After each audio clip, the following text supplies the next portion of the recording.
The Grand Hall of the Galactic Council stretched high above the gathered delegates, a sweeping architecture of gleaming metals and dark, mysterious shadows that cast an eerie silence over the chamber. The room, positioned on a vast orbiting station, was surrounded by an open view of the stars, their light faintly filtering in through the thick, reinforced glass panels that lined the walls. In this solemn setting, Ambassador Jackson, Earth's representative, prepared to address the Council. Ambassador Jackson was no stranger to the Galactic Council. A diplomat of extensive experience, he had been Earth's voice among the stars for nearly a decade. His presence was powerful yet calm, with a poised expression that reflected both his empathy and his unwavering determination. His dark blue diplomatic suit shimmered under the dim lights, and an insignia of Earth, a stylized green and blue globe, was proudly displayed on his chest. Jackson had arrived here today with a single mission: to negotiate peace. Over the last several months, relations between Earth and the Galactic Coalition had grown strained. The Coalition, a union of various alien species across the Milky Way, had recently imposed new and restrictive trade regulations on Earth's space colonies.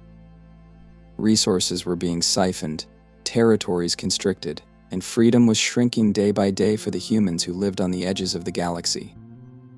These changes had triggered a wave of unrest back on Earth, where citizens called for the Coalition to treat humanity as an equal, not a subordinate race. Jackson's assignment was simple in purpose, though daunting in scope: to convince the Council to reconsider its policies and restore mutual respect between Earth and its interstellar neighbors.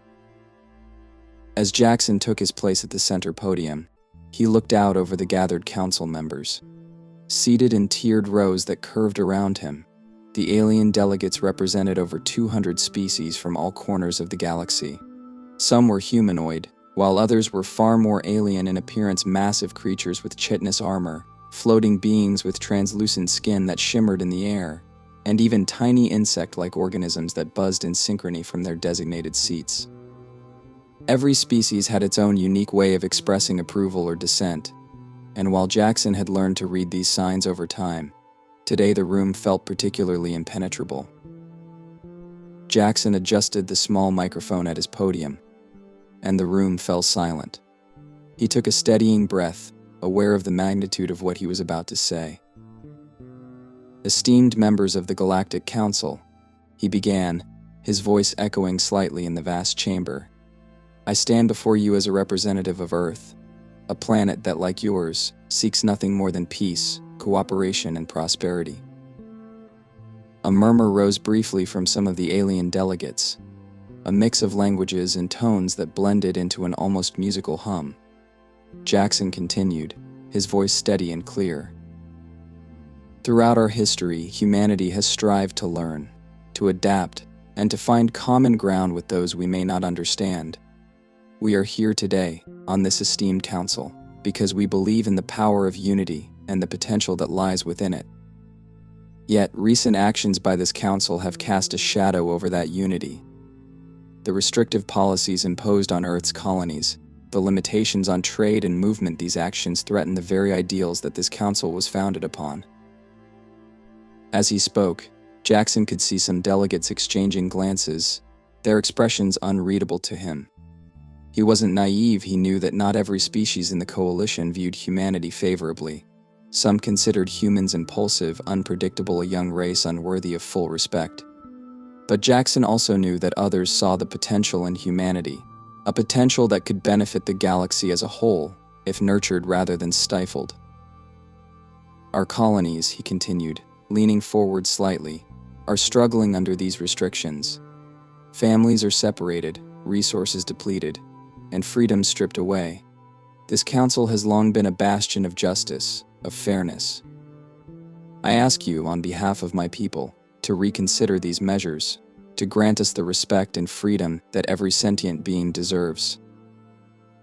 Jackson's words were met with silence, a silence that seemed to stretch on for an eternity. He could feel his heart pounding in his chest, the weight of anticipation heavy on his shoulders. Then, slowly, one of the council members, a tall, slender figure with metallic skin and elongated limbs, rose to speak. Ambassador Jackson. The alien's voice was cold and metallic, reverberating slightly. We understand your concerns, but the Council's decisions are made for the greater good of the galaxy. Humanity has shown itself to be ambitious. Ambition unchecked can be dangerous. Jackson held his ground, meeting the alien's gaze with unwavering resolve. Ambition, Counselor Drake, is what drives progress. It is what has brought every species in this room to the stars. Earth seeks only what is fair, what is right. To deny us, that is to deny us our very existence. The counselor's eyes narrowed, but before he could respond, another figure, one that Jackson hadn't noticed until now, raised a hand. The figure was shrouded in a dark, hooded robe, a council member Jackson hadn't been introduced to. They stood at the far edge of the room, partially hidden in shadow. Jackson's instincts told him something was wrong, but he brushed the thought aside, focusing on the debate at hand. Perhaps, the hooded figure said, their voice soft yet chilling. Earth needs a reminder of its place in this galaxy. Before Jackson could respond, the figure gave a subtle nod. A split second later, Jackson felt a sharp, intense pain sear through his chest. He looked down, a strange numbness spreading as he saw a small, metallic dart protruding from his suit just above his heart. The room seemed to blur and tilt, and a murmur of shock swept through the delegates as Jackson staggered, clutching his chest. His vision darkened, and he collapsed to his knees, the weight of his body dragging him to the cold, polished floor of the council chamber. As his consciousness began to fade, he could hear the rising murmur of voices, a mix of shock, fear, and perhaps even guilt from those who hadn't anticipated such a brutal turn of events. Jackson's last thought was of Earth, of the people he had sworn to protect, of the friends and family he would never see again. A final, fleeting hope flickered in his mind, a wish that humanity would rise in the face of this injustice, that they would not let his death be in vain. The council chamber descended into chaos as the delegates scrambled to make sense of what had just happened. Some were horrified, others indifferent, and a few even seemed pleased. But as Jackson's body lay motionless on the cold floor, the message was clear: Earth had been dealt a fatal blow, one that would echo across the stars. Yet, in the silence that followed, a new determination began to take root, a silent vow that the universe had not yet seen the full strength of humanity. The news of Ambassador Jackson's death reverberated across Earth like a shock wave, spreading through every continent, every city, and every home. Media outlets interrupted their regular programming to broadcast the footage captured from inside the Galactic Council chamber, where Jackson had been assassinated in cold blood. The image of his lifeless body lying on the pristine, polished floor became an instant symbol of betrayal and loss, replayed on countless screens as a somber reminder of humanity's fragility in a galaxy that had just revealed its ruthless side. People around the world reacted with a mixture of shock, sorrow, and anger. Vigils were held in the streets, with mourners lighting candles and placing flowers around hastily erected memorials for Jackson, who was now seen as a martyr. Families gathered to watch the news, some with tears in their eyes, others with silent determination. In bars and cafes, in schools and offices, the conversation was the same: how could the Galactic Council do this? What would humanity do in response? As the grief spread, so did the fury. Within hours, Earth's leaders were called to an emergency meeting in Geneva, the symbolic heart of diplomacy on the planet. Heads of state, military commanders, diplomats, and scientific leaders gathered to discuss what they all knew would be the most important decision of their lives. Their mission was not only to determine the fate of Earth, but to set a precedent for humanity's standing in the galaxy. The Prime Minister of the Unified Earth Government, Sarah Malik, took her place at the head of the table, her face drawn and pale but resolute. A woman known for her fierce intellect and diplomatic skill, Malik had long been an advocate for peace and cooperation. But today she felt a dark resolve settle over her heart. She looked around the room, meeting the eyes of each leader, and saw the same hardened look of betrayal and anger reflected back at her. "Thank you all for coming on such short notice," she began, her voice steady but laced with tension. Today we face a moment of unprecedented tragedy and an unprecedented choice. Ambassador Jackson was more than our representative. He was a friend, a colleague, and a symbol of our hope for a peaceful galaxy. But now, that hope has been shattered. She paused, allowing the weight of her words to sink in. The Galactic Council has shown us their true colors. They have violated the very principles of diplomacy and cooperation that they claim to uphold. We are left with two options: to submit, to let this brutal act go unanswered, or to take a stand and show the galaxy that humanity will not be intimidated. A murmur spread through the room as officials exchanged glances. The weight of the decision pressed down on them all. Many of the leaders present were veterans of previous Earth conflicts. They understood the cost of war. But they also knew that to let Jackson's death go unanswered would set a dangerous precedent, one that would signal humanity's willingness to be subjugated. One of the first to speak was General Isaac Chen, commander of Earth's Space Defense Forces. He was a tall, imposing man with a severe expression and a reputation for being both strategic and uncompromising. Prime Minister, with all due respect, this is not a decision we should make lightly. But I think it's clear to everyone here that we cannot ignore this attack. The Galactic Council sees us as weak, as a species that can be bullied into submission. If we do not respond now, we risk becoming a perpetual target. Chen's words struck a chord with the Assembly, and several other military leaders nodded in agreement. But it was not enough. This was not a decision that could be based on military might alone. We must consider the ramifications carefully, interjected Dr. Emilia Torres, one of Earth's leading scientists and a longtime advocate for interstellar cooperation. A full-scale war with the Galactic Council would put millions of lives at risk. We are up against an alliance of species that vastly outnumber us. If we retaliate, we must be prepared for the consequences. Do we have the resources, the technology, the strategy to stand against them? Prime Minister Malik nodded thoughtfully, acknowledging Dr. Torres' concerns. Your points are valid, Doctor. But there's another factor to consider. If we allow this to pass, how can we ever hope to gain the Council's respect? How can we protect our colonies, our trade routes, our people, if they believe we will simply bow to their authority? A silence fell over the room as the leaders weighed their options. Then, unexpectedly, a voice spoke up from the back of the room. It was Rashad Hall, Earth's Minister of Foreign Affairs and one of the few people in the room who had worked closely with Ambassador Jackson. I knew Jackson well, he said, his voice barely above a whisper but filled with conviction. He believed in peace, but he also believed in justice. He would not want us to let his death become a symbol of our submission. If we do not answer this atrocity, we betray everything he stood for.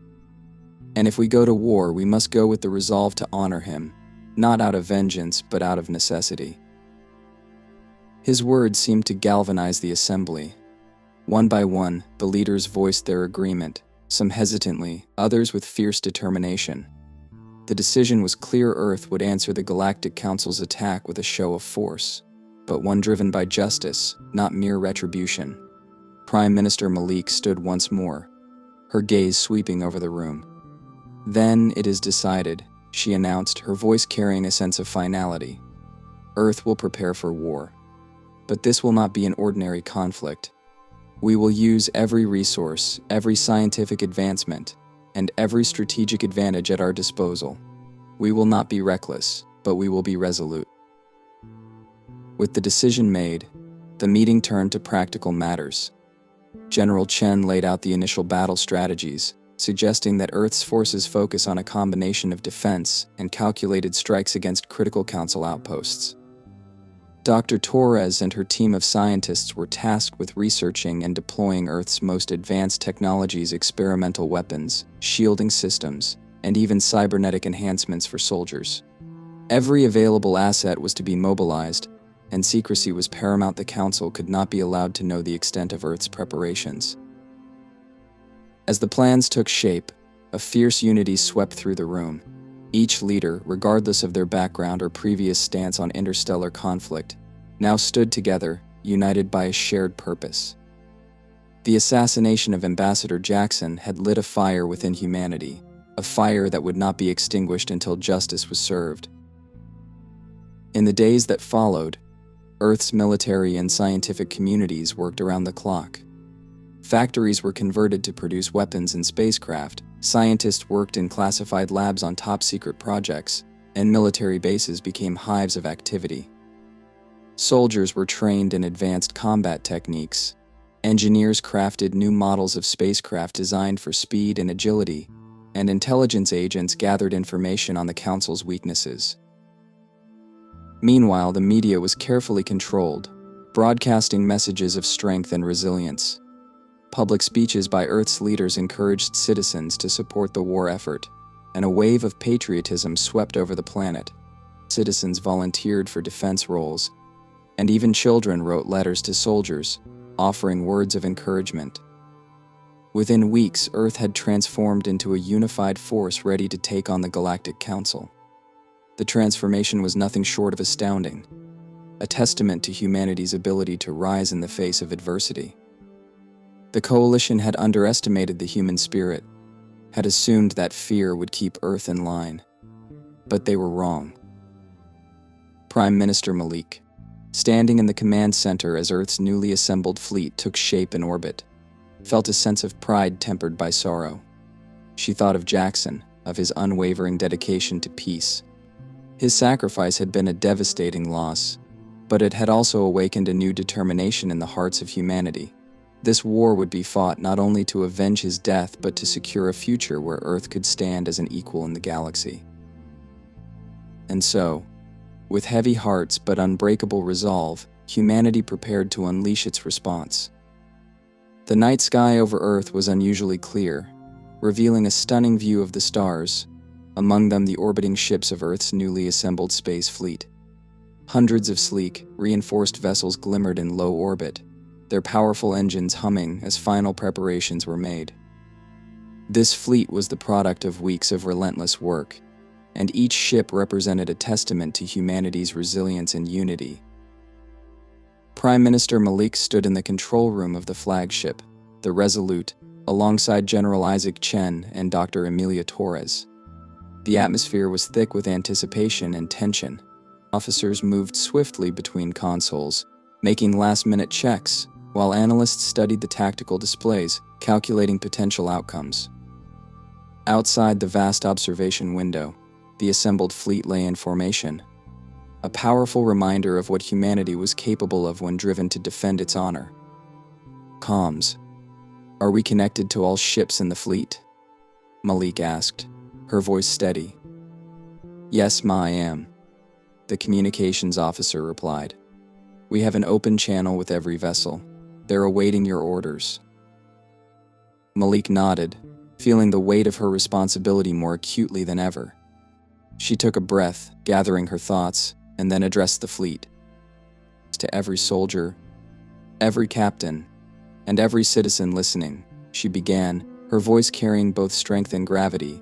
Today we embark on a mission that will forever define humanity's place in this galaxy. Ambassador Jackson's assassination was a grievous act of betrayal, a violation of every principle of diplomacy, trust, and peace.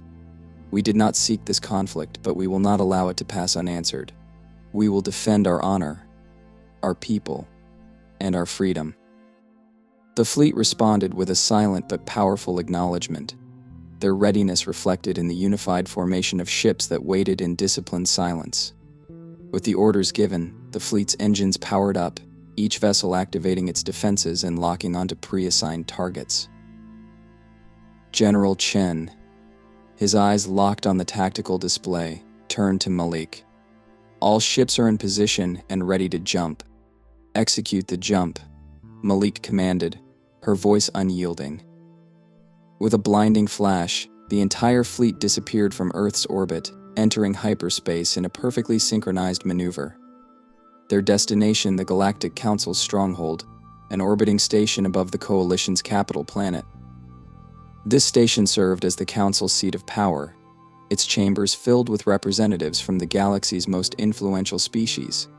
Today, that symbol of power would become the battleground for humanity's justice. As the fleet emerged from hyperspace, the Galactic Council's station loomed ahead, an immense construct of metal and energy that glinted ominously against the stars. Earth's fleet approached quickly, weapons primed, shields raised. Almost immediately, the station's defenses activated, a web of automated turrets and patrol ships scrambling to intercept the human vessels. "Engage defensive measures," General Chen ordered, his voice carrying across the bridge. "Focus fire on the outer defenses and clear a path for the strike teams." The Earth ships opened fire, unleashing a storm of energy blasts that sliced through the void, illuminating the darkness in brilliant flashes of red and blue. The Coalition's patrol ships were caught off guard, their response delayed by the swiftness and precision of Earth's assault. As Earth's ships cut through the defensive line, Coalition vessels began to scramble, their captains frantically trying to counter the organized human fleet. On board the Resolute, Malik watched the battle unfold. Her heart pounded, but her focus was unwavering. She was here not only to witness the battle, but to stand with her people in this critical moment. "Prime Minister," Dr. Torres said, her tone urgent as she pointed to a cluster of ships on the tactical display. "That formation there, it looks like they're regrouping to form a blockade around the station's primary docking bay. They're trying to prevent us from reaching the council chamber," Malik replied, her mind racing. "General, if we can't breach that blockade, we'll never reach the council." Chen studied the display for a brief moment. "We need to divide their forces. I suggest we deploy 2 strike teams, one to create a diversion by targeting the station's power grid, and another to directly engage the blockade. I'll lead the strike team to the grid. They won't expect us to target their power source so aggressively." Malik nodded, approving the plan. "Do it. And may the courage of Ambassador Jackson guide you." Chen quickly assembled his team, departing on a smaller assault craft as the main fleet continued to engage the blockade. The Coalition's ships, though formidable, were unprepared for Earth's precision tactics. Chen's strike team weaved through the skirmish, skillfully avoiding enemy fire as they approached the station's power grid. The Coalition guards, caught off guard, scrambled to intercept them, but it was too late. Earth's team had already launched an attack on the primary power conduits, crippling the station's outer defenses and creating chaos within its ranks. Back on the Resolute, Malik watched as the blockade began to weaken, a gap forming as Coalition forces shifted focus to the new threat. It was the opening they needed. "Push forward," Malik commanded. "All ships advance and breach the blockade." The fleet surged forward, Earth's ships pushing through the weakened defenses and advancing on the station. The Coalition's ships struggled to hold their formation, their lines breaking under the relentless pressure. Within minutes, Earth's fleet reached the station, docking alongside its outer corridors. Armed soldiers poured out, their helmets gleaming, each one carrying the weight of Jackson's sacrifice and humanity's determination. Inside the station, the Coalition's guards tried to mount a defense, but Earth's forces moved with practiced efficiency. They advanced methodically, clearing each corridor, pressing toward the council chamber where the Galactic Council's leaders had gathered in a desperate attempt to retain control. Finally, they reached the chamber doors. Malik, who had accompanied the ground team, took her place at the head of the soldiers. Her face was steely, her gaze unbreakable. She knew what this moment represented, not just retribution, but a stand against tyranny. The doors slid open, revealing the council members gathered in shock and fear. Counselor Drac, the tall, metallic-skinned alien who had spoken against Jackson, stood at the center of the chamber, his expression a mixture of defiance and desperation. Malik stepped forward, her voice resonating through the chamber. "Counselor Drac, representatives of the Galactic Council, you stand accused of violating every tenet of diplomacy and trust. You took the life of a peaceful ambassador and spat on the principles of this council. Humanity is here to demand justice, and we will not leave without it." Drake raised a hand, his voice shaking but defiant. "You, humans, you have no place here. This council does not recognize your authority. Malik's gaze hardened. Then perhaps it's time for this council to be reformed. With that, Earth's soldiers advanced, surrounding the council members. A few councilors protested, others shrank back in fear, but none dared to resist. Malik held her ground, her expression firm as she delivered humanity's message to the galaxy's most powerful leaders. "You underestimated us," she continued, her voice calm but laced with steel. "You thought that Earth could be subjugated, that we would allow one of our own to be killed without consequence. Let this be a warning: humanity will not be intimidated. We will stand as equals in this galaxy, or we will stand alone, but we will never submit." A murmur swept through the council, some councilors lowering their heads in shame, others nodding in grudging respect. The Galactic Council had been shaken to its core, forced to confront the resilience of the very species they had sought to control. After a tense silence, one council member, a wise and elder representative of a peaceful species, stepped forward. "Prime Minister Malik," she said, her voice soft but clear, "on behalf of those who still believe in justice, I apologize for what has been done to your ambassador. We did not all consent to this atrocity. Perhaps there is a way forward, one that does not end in further bloodshed." Malik looked at her, assessing the sincerity in her eyes. She knew that not all members of the council had supported Jackson's murder, but trust would be hard to rebuild. "There may be a way," Malik replied, "but it will require more than words. It will require tangible changes. Earth will no longer be subject to the Coalition's restrictions. We will govern our colonies and protect our people as we see fit." The council member nodded. "We can agree to that. And we will see to it that those responsible for Ambassador Jackson's death are brought to justice." The other councilors, seeing the tide shift, murmured their agreement. Malik, though wary, felt a glimmer of hope. "Very well," she said, her tone softening. "Let this be a new beginning. But remember, Earth will be watching." With the terms agreed upon, Malik and her forces departed, leaving the council chamber with the respect and fear of every alien present. The Galactic Council had been humbled, forced to recognize Earth as an equal power. As Malik returned to the Resolute and looked out at the stars, she felt a profound sense of closure. Jackson's death had been avenged, and his legacy had forged a stronger, more resilient humanity. Earth was no longer a lone world among the stars, it was a force to be reckoned with, a beacon of justice that would not be silenced. The galaxy would never again underestimate humanity, and Jackson's sacrifice would live on in the legacy of a united, fearless Earth.